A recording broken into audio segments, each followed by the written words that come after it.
Hi, this is TK, And I'm Tony. and we're going to talk to you today about the new latest installment in the MCU, The Marvels. Marvels is a movie involving a superhero female team up. Miss Marvel, Captain Marvel, and someone with no name. Essentially, they go out in space to fight a repercussive battle that they had based on the last movie. All the characters come together.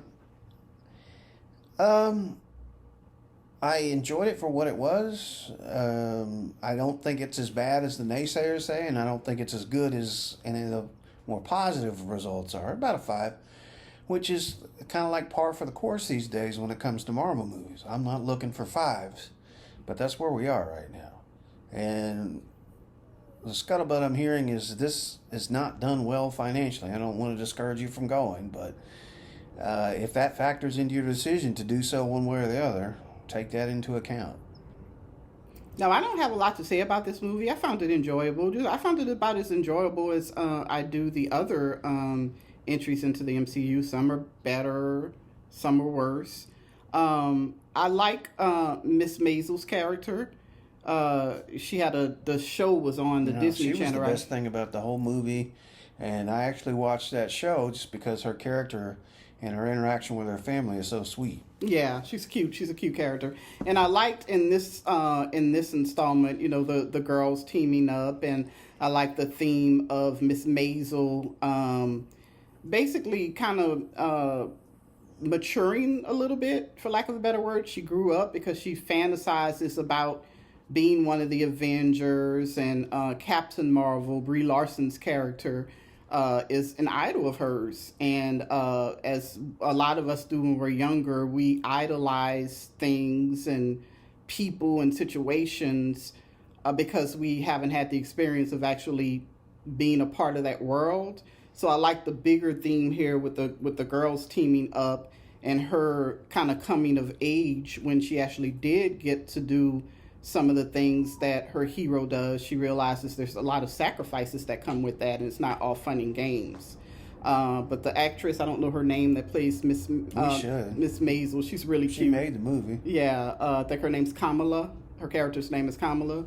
And I didn't watch the show, but I know you did, and you found it enjoyable. Yeah, you just because, like I urged said, me to do it. Yeah, to watch yeah, it. the artistic perspective on it, the use of the animation, her interactions with her family. I thought it was a good series for what it was. Do you think the series is better than the movie? Probably not, only from the perspective that her own story is kind of less exciting or less interesting because she really doesn't have that big of a power set. Yeah, yeah.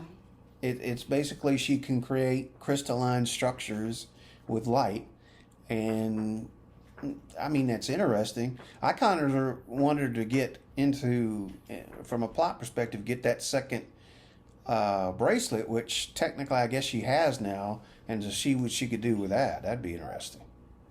Are they have a plans to make another installment with these, or are you just going to kind of really see how don't this know. does? Yeah, they're going to see how this does, and it's not looking good right now. What do you think? Again, I don't have a lot to add because the Captain Marvel movie, the one that Brie Larson headline starred in. Of course, she's the Captain Marvel character in the Avengers. I didn't see that movie. That's the only one that I haven't really sat through in its entirety. And I almost kind of feel like you kind of had to be familiar with that story, or at least see that movie to get a better appreciation of this one. Because I don't really know what Captain Marvel's powers are. Monica Rambeau, of course, I saw her in some of the other Avengers movies, and then what was the one? WandaVision. WandaVision. Her character was in there. Yeah, but I don't really know their powers or whatever, so I really don't have a lot to say. So I'm just going to be asking you, what did you feel about the special effects and everything, and just the overall story? Well, before I go there, I would say you need to know what a flirkin is before you come into this movie. That being said, I enjoyed the plot. The whole sing-songy dance song thing was, yeah, that was a little bit too much. He's talking about a scene in the movie. Yeah. Yeah, I wasn't that He's big of a shaking fan of the after credit sequence. I mean, so I'm saying I guess more bad than good. It wasn't terrible, but it didn't leave a lasting impression. All right, so that's it, folks. Like I said, I don't have a lot to add. I enjoyed it. Again, I love the females teaming up, the whole theme of female empowerment. Like, it's a good movie to take your little girls to. There's a lot of haters out there. I just think a lot of people are apathetic at this point. I think there's a lot of toxic fans out there, specifically in the MCU and Star I Wars. think apathy rules everything at this point. Well, yeah. They've just made so many disappointing movies for so long now. That where's it to go? I mean, we could go on for 20 minutes about me on a tirade about how I feel about the MCU. I mean, I worshipped it for 10 years of my life, and it up until some of the higher ups left. I attributed that all to Kevin Feige, but I'm beginning to rethink that now, I think. Well, there you have it. I mean, it's a stream it for me, but if you are looking for a fun family movie, something that you take your kids to, girl power,